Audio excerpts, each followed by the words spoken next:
राम राम। सरस्वती ज्योतिष विज्ञान institute of astrology में आप सभी का हार्दिक स्वागत है।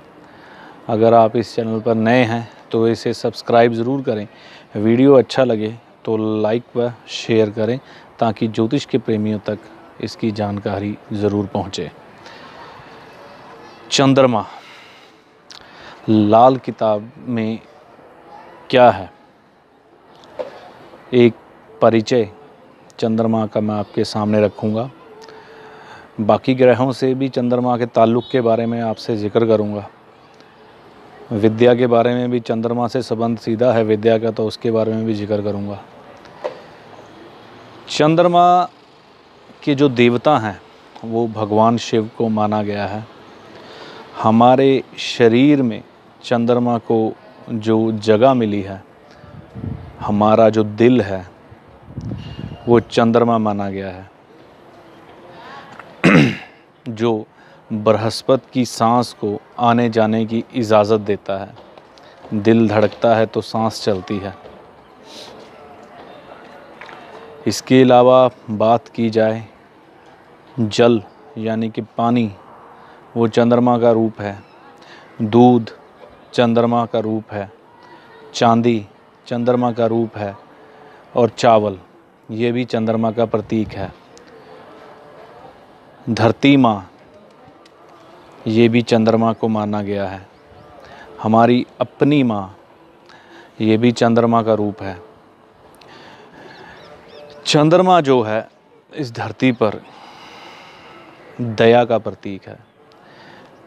यानी कि जो इंसान दयावान होगा, भगवान शिव की तरह भोला भंडारी, किसी को भी बिना सोचे कुछ भी दे देने वाला, यानी कि अपना नफ़ा नुकसान ना सोचने वाला, वैरागी भाव जिसके मन में हो, वो सबका भला ही चाहने वाला, कम बोलने वाला, शांति प्रिय, लड़ाई झगड़े से दूर रहने वाला।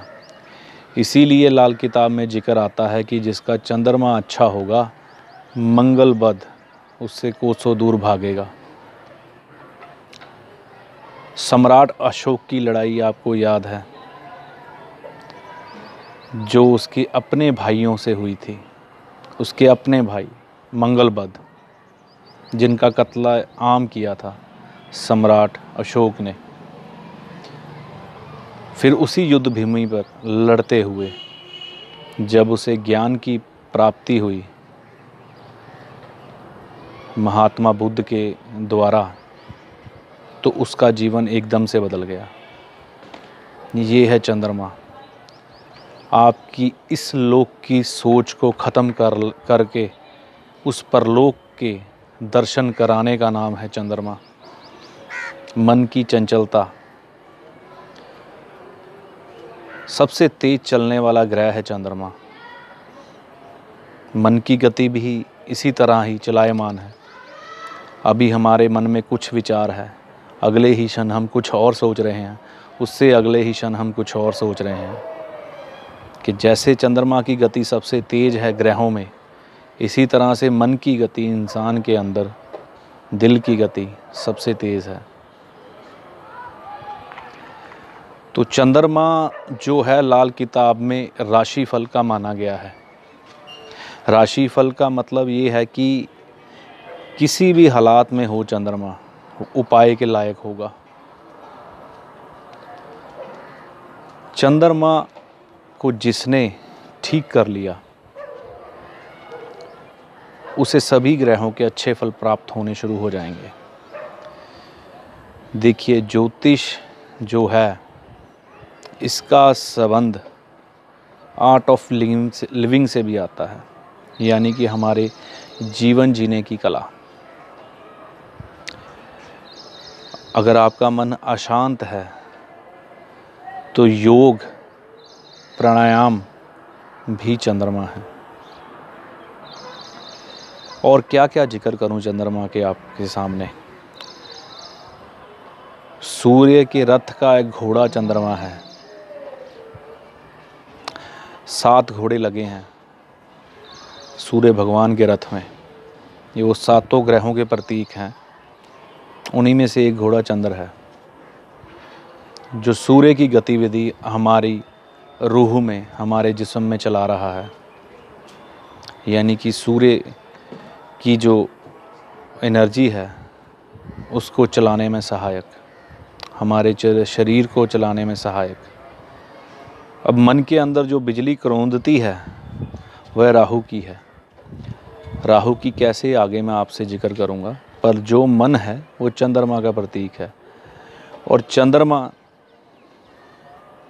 सूर्य से आज्ञा लेकर चलता है। सूर्य की जो रोशनी है वो चंद्रमा पर पड़ती है, जिसके कारण चंद्र चमकता है। अब सूर्य का जो गोला है वो तो आग का गोला है, मतलब उसके आगे और पीछे आग धधक रही है। फ्रंट साइड भी आग है और पीछे भी आग है। लेकिन चंद्रमा के साथ ऐसा नहीं है। चंद्रमा के फ्रंट साइड में सूर्य की रोशनी पड़ती है और पीछे नहीं। यानी कि हमारी उम्र का कारक चंद्रमा को माना गया है। और फिर जब भैरव का रूप आता है वो भी चंद्रमा का है। वो चंद्रमा की बद स्थिति है, क्योंकि मन में कोई ऐसा विचार आया जिससे हमने कोई ऐसा कदम उठा लिया कि जिससे सारी दुनिया तबाह हो गई। जैसा कि इस समय एक वायरस की वजह से हुआ पड़ा है, कोरोना वायरस। तो ये भी कोई मनोस्थिति रही होगी किसी इंसान की, जिसने कि सारी दुनिया को आफत में डाल दिया। चंद्रमा को शुभ रखने के लिए सबसे उत्तम उपाय है हाथ लगाकर आशीर्वाद लेना। अपनी माताजी के लगा सकते हैं चंद्रमा को ठीक करने के लिए। वैसे भी किसी भी इंसान के जो आपसे उम्र में, तजुर्बे में, ज्ञान में बड़ा है, उसके पांव हाथ लगाकर हम आशीर्वाद लेते हैं तो भी हमारा चंद्रमा ठीक होता है। तो आज ये सवाल उठता है कि जो सदियों से परंपरा चली आ रही है पांव हाथ लगाने की, तो क्या ये हमारे ऋषि मुनियों को देन नहीं है? किसने हमारे कल्चर में ये बातें डाली? लाल किताब तो अब आई है दुनिया के हाथों में, कोई 100 वर्ष भी नहीं बीते अभी इसको। पर ये जो हमारी सनातन परंपरा है ये सदियों से चली आ रही है। अगर हम रामायण पढ़ते हैं, महाभारत पढ़ते हैं, वेद पढ़ते हैं, तो वहाँ पर भी जिक्र आता है पाँव लगाने के महत्व क्या है, क्यों लगाते हैं पाँव हाथ।